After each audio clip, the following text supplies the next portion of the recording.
यो भिडियोमा हामी इनहेरिटेन्सको बारेमा हेर्न गइरहेको छौँ। हामीले योभन्दा अगाडिका भिडियोजहरूमा क्लास र अब्जेक्टसँग रिलेटेड भिडियोजहरू हेरिसकेका छौँ। हामीलाई के थाहा छ भन्दाखेरि क्लासभित्र एउटा फिल्ड्स हुन्छ र अर्को मेथड हुन्छ र कुनै पनि क्लासमा भएको फिल्ड र मेथडलाई अर्को क्लासमा युज गर्नु पर्यो भने हामी इनहेरिटेन्सको कन्सेप्ट युज गर्छौँ। सबैभन्दा पहिला एउटा क्लास बनाएर हेर्छु। क्लास स्टुडेन्ट भनेर बनाएँ मैले, एउटा स्टुडेन्ट भनेर एउटा क्लास बनाएँ अथवा स्टुडेन्ट 1 भनेर बनाउँछु अहिलेको लागि है। र यो स्टुडेन्ट 1 भनेर बनाएँ। यो बनाइसकेपछि म एउटा स्ट्रिङ नेम भन्न दिन्छु, स्टुडेन्ट स्कुल नेम भन्न दिन्छु। स्कुल नेम भन्ने म के गरेँ, एउटा भेरिएबल बनाएँ। School name equals to ABC school भन्न दिएँ मैले अहिलेको लागि। एबिसी स्कुल भन्न मैले यसरी दिएँ। मैले स्कुलको नाम राखेँ यहाँनिर है।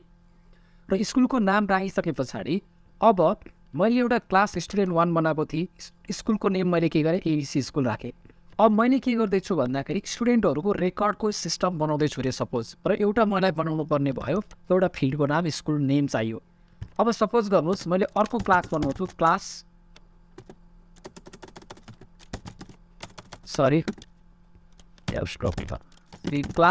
STUDENT स्टुडेन्ट 2 भन्न बनाएँ मैले, 2 भनेर बनाएँ।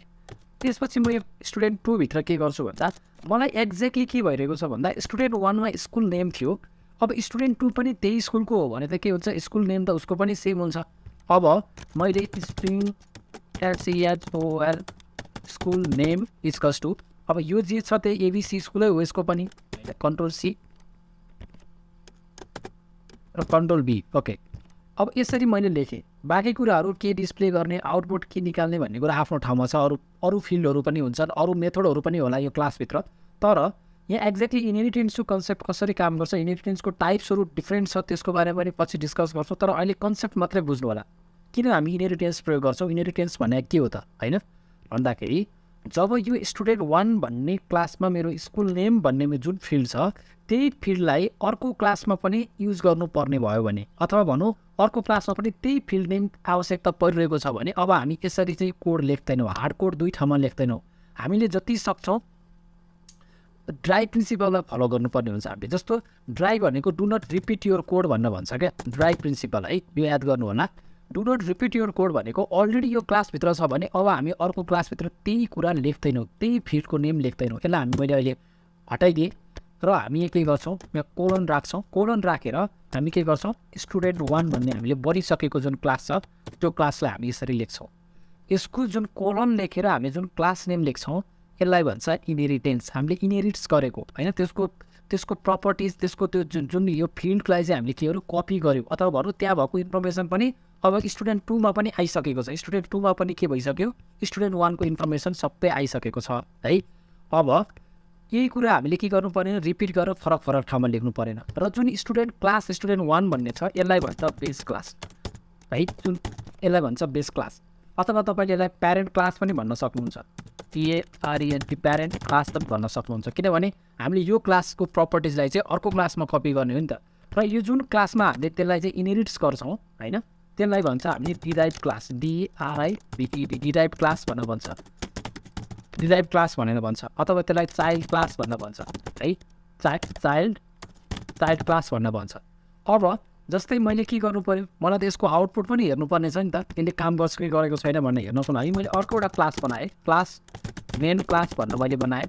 र यो भित्र मैले स्टार्टिङ वेट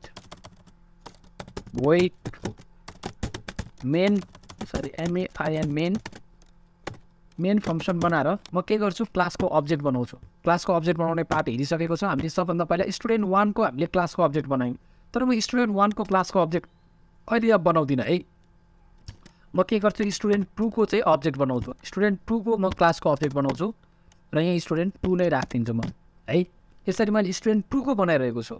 अब मलाई एक्सेस गर्नुपर्ने के छ, स्कुलको नेमलाई एक्सेस गर्नुपर्ने छ नि। भनेपछि म स्टुडेन्ट 2 लाई 2 नै लेखेँ, डट मैले के गर्छु, स्कुल नेम भन्न भन्छु,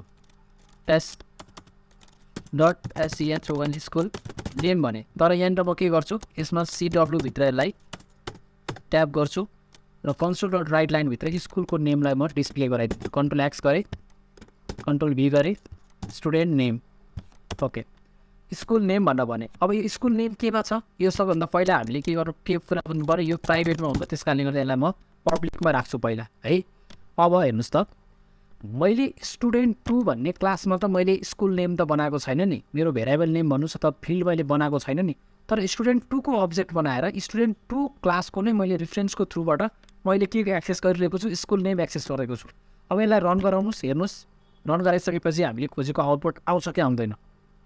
रन हुँदैछ, यही समय लिन्छ यसले, it is running. So output आउँदैछ एकैछिन।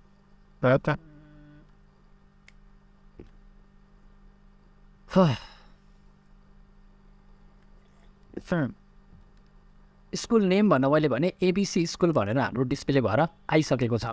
यसरी तपाईँले इनहेरिटेन्सको कन्सेप्टलाई हेर्न सक्नुहुन्छ। म फेरि सर र एकचोटि अन्तिममा भनिदिन्छु, हामीले सबभन्दा पहिला स्टुडेन्ट 1 भन्ने क्लास बनायौँ जसलाई हामीले बेस क्लास अथवा प्यारेन्ट क्लास भनेर भन्छौँ, जुन क्लासको हामी फिल्ड र मेथडलाई चाहिँ हामीले अरू क्लासमा इनहेरिट्स गर्नेवाला छौँ, त्यस कारणले गर्दा यो भनेको बेस क्लास भयो। र त्यसपछि यसले स्कुल नेम भन्ने एउटा के गर्यो फिल्ड हो यो होइन, यो हामीलाई फिल्ड हो भन्ने कुरा थाहा छ।